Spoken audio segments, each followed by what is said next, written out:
Siya nga pala, Mary Joy. Baka naman nasundan tayo ng asawa mo dito. Ayun ba, Daddy? Wala siya.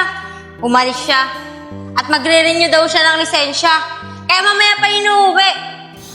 Eh di, pwede na natin gawin yung mga pinaplano natin. Kaya tara na. Daddy, mamaya na lang siguro pagka-uwi ni Oscar para hindi tayo mahalata. Dahil kapag umuwi yun at wala ako sa bahay, baka mahalata tayo nun at hahanapin ako nun. O sige, Mary Joy ah. Basta, antayin kita dito. Oo, Daddy. Dito naman talaga tayo nagkikita eh. O paano? Uuna na ako ah. Baka kasi umuwi na si Oscar eh. Basta, dito tayo magkikita mamaya ah. Sige, mag-ingat ka. Ayos! Maka-score na naman ako ni Mary Joy. Mare, tama ka nga. Magkausap nga si Anay, tsaka yung asawa ko, nung nakakaraang gabi. Pero, wala naman akong nakitang ginagawa nilang masama eh. Nag-uusap lang sila, at magkalayo naman. Pare, kilala mo ko. Hindi ako basta-basta nangingialam sa relasyon yung dalawa ni Kumaring Mary Joy. Basta ako, sinabi ko lang sa'yo yung totoo. Pero, nasa sa'yo naman yun eh, kung maniniwala ka o hindi. Mare, maraming salamat sa'yo ah. Naintindihan naman kita. Pero, mahal na mahal ko kasi yung asawa kong yun. Lahat, gagawin ko. Para lang sa kanya. Kahit buhay ko, handa akong ialay. Huwag lang niya akong iwanan. Alam mo pare, napakaswerte ni Mari. Dahil may asawa siyang katulad mo, na mabait at mapagmahal. Pare, payo ko lang sa'yo ah, bilang kaibigan. Hindi na kumpare.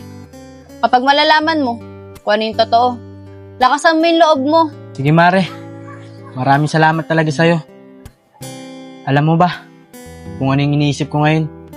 Sana, hindi totoo yung mga sinasabi mo tungkol sa asawa ko. Pero, Mare, matanong ko lang, bakit ba hindi ka pa rin nag-aasawa? Eh, nasa hustong edad ka na naman. Ah, yun ba? Kapag mag-aasawa ko, gusto ko yung katulad mo. Yung mabait at mapagmahal. Kapag katulad mo na yung mapapangasawa ko, napakasaya ko. At mamahalin ko talaga ng sobra-sobra. Sige na Mare, uuwi na muna ako. At magbiyabiyahe pa ako ng tricycle. Puro ka talaga biro. Tsaka na lang tayo magkwentuhan. Paano? Dito na ako. Sige pare, ingat ka. Sige.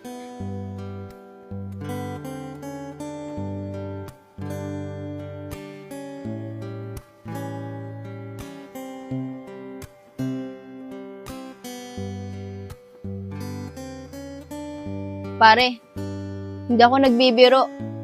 Totoo lahat ng sinasabi ko.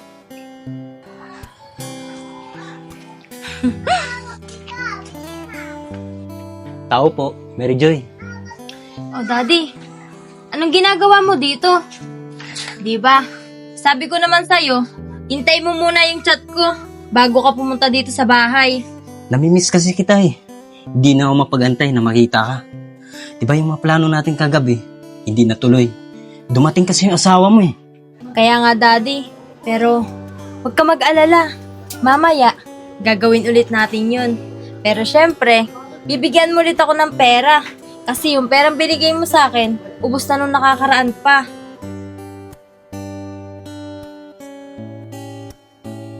Kakaiba talaga si Kumaring Mariel ngayon. Hindi naman siya dating ganun. Parang nagiging marites na rin. Oo naman, yun lang pala eh. Ako lang bahala sa'yo. Huwag dyan. Alam mo naman may kiliti ako eh. Ikaw talaga ha. Ako din eh, may kiliti din ako eh. Aasahan ko yan sinasabi mo ha. Cute mo talaga. Huwag dyan kasi, lakas ng kiliti ko dito eh. Eh dyan ko nga gusto eh. Alam mo, ang galing mo talaga. Kaya, Siyempre naman, gagalingan ko talaga. Basta para sa'yo, gagalingan ko talaga. kaya hindi kita makalimutan eh. Ang galing mo kasi. Ikaw talaga, napakagaling mo. Ang cute mo. Ang swerte ko rin sa'yo. Kaya mahal na mahal kita eh. Talaga? Oo.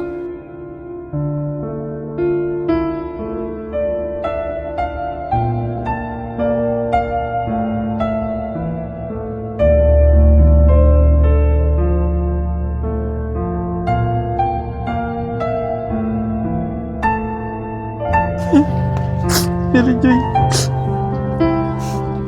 Wala gawa sa akin to.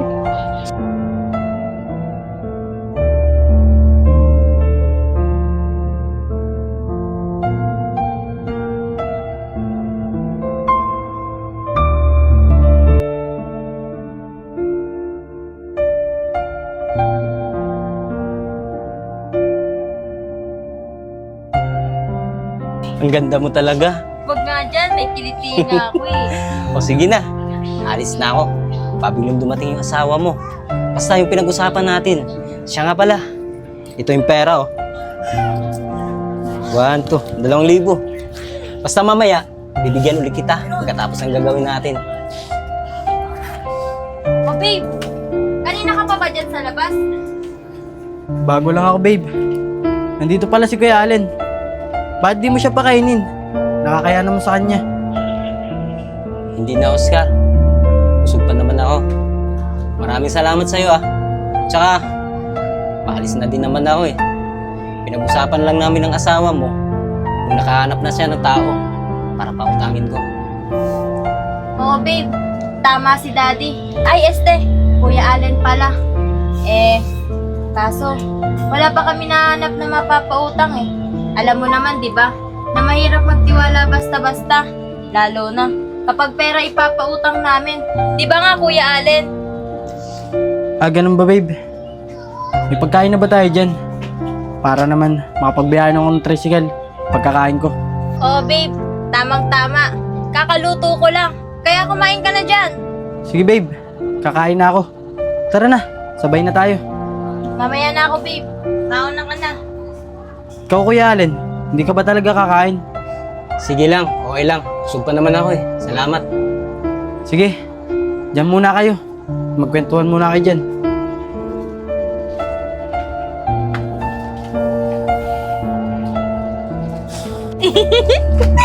Ikaw talaga? O sige na, alis na ako. Basta mamaya, ah. Oo. Sige na, ingat ka ah. Ayos. May pera na naman ako.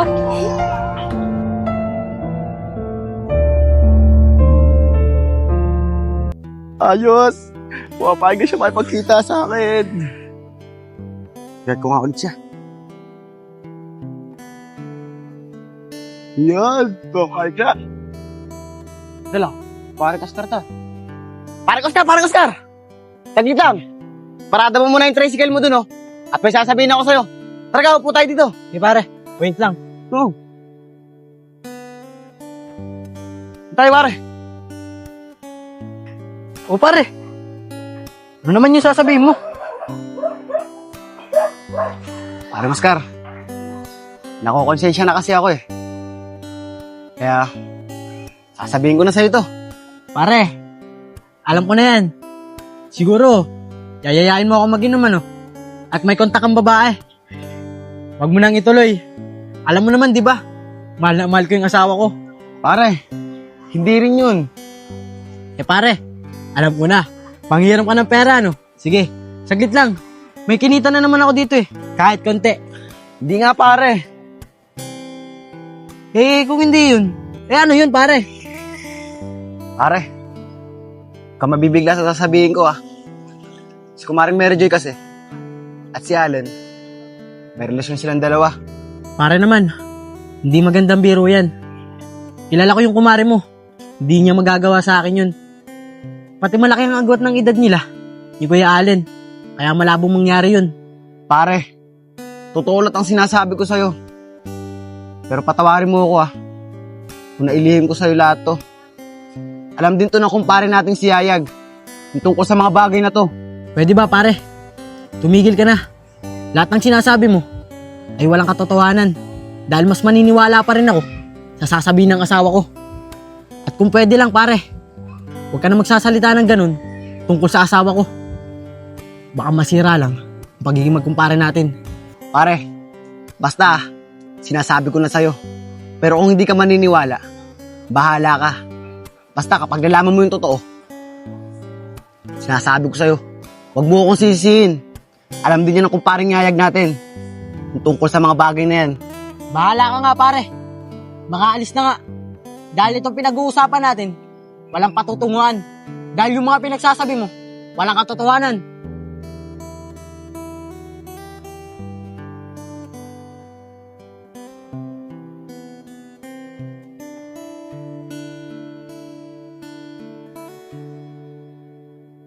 Ay nako paring Oscar.